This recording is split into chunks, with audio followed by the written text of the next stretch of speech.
course, of the penalty for breaking the rule, which you must suffer along with this human boy. Now, one moment, my dear Griffin.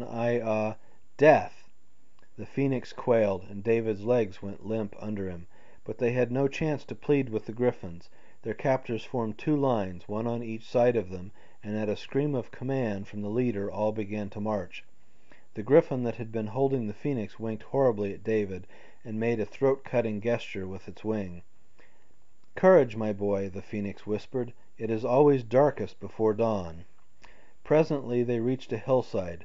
David and the phoenix were marched up to a cave and thrown in. Two of the griffins sat down at the entrance to guard them, while the others went off to consider the best method of carrying out the penalty.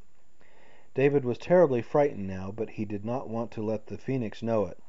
In a voice which trembled a little, he asked, "What are we going to do?" The phoenix frowned. "Do not be downcast, my boy. My brain is equal to any occasion. I shall think. Silence, please."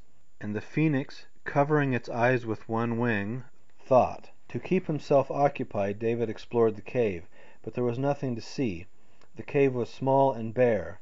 He tested the walls thoroughly to see if there were any places where they might dig their way out. There were none. His feet raised a cloud of fine dust, which got into his eyes and nose and made him sneeze violently. Discouraged, he went back to the phoenix and sat down. There was a long silence. Gradually an idea came to David.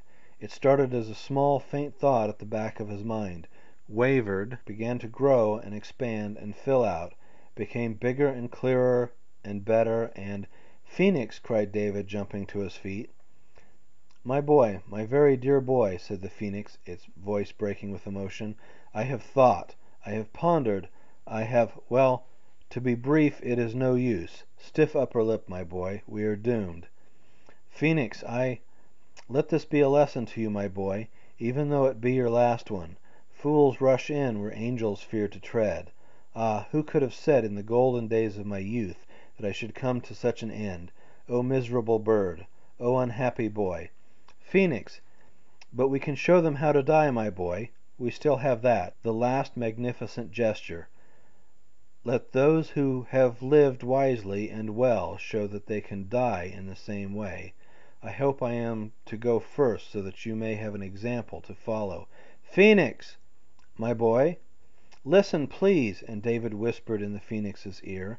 The plan had seemed like a good one while it was still in his mind, but put into words it sounded a little too simple. As he whispered, David began to feel more and more foolish, so that finally he stopped altogether. I guess it's really kind of silly," he stammered, but the phoenix was looking at him with hope and admiration in its eyes.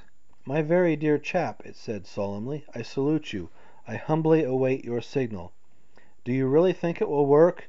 My boy, it must, it can, it shall. Proceed." Poor as the plan now seemed to David, he prepared to carry it out. Holding his breath so as not to sneeze again, he scooped up as much dust as he could hold in two hands. Then he took his position on one side of the cave, nodded the phoenix toward the other, and glanced out to see if the guardian griffins were looking. They were not. "Now!" he whispered. The cave rocked with their uproar. David screamed at the top of his voice and kicked the walls. The phoenix let out a series of ear-splitting whistles and squawks and beat its wings frantically. Echoes bounced from wall to wall. The two griffins came rushing into the cave, adding to the racket with their shrieking. "Now!" David shouted, and he flung the double handful of dust into the griffins' faces.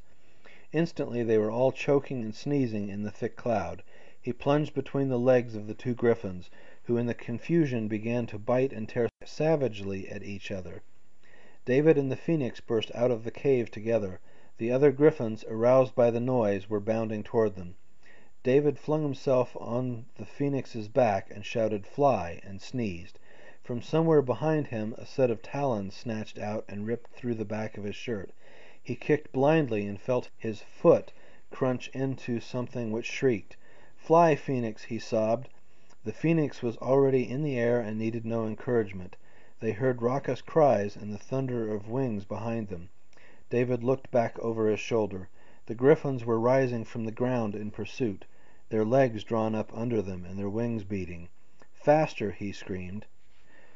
"You have seen nothing in the way of flying until now, my boy," the phoenix shouted back. "Watch this." Its wings were two blurs slicing through the air and roaring like kettle drums. The ground below streamed backwards. David looked back again. The griffins were falling into the distance. Their cries were getting fainter. Now they looked like a flock of starlings, now like a cluster of flies, now like gnats, and then they had faded out of sight, and David and the phoenix were streaking over the grassland alone. 10 minutes later they reached a shore and landed. They flopped on the sand, panting, and David, suddenly feeling very faint, closed his eyes and put his head between his knees. After they had got their breath, the phoenix patted David on the shoulder and said huskily, "I congratulate you, my boy. Your plan was magnificent. Precisely what I should have done, had I thought of it first. Needless to say, we shall not go on looking for the griffins.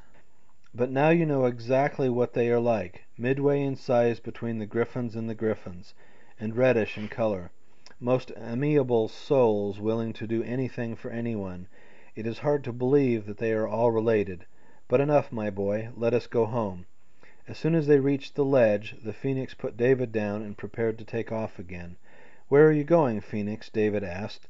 "Some business to attend to, my boy." Muttering under its breath something that sounded like tail feathers indeed, the phoenix soared off, and David, stiff and sore and thoroughly tired, started down the mountainside for home. End of chapter 4.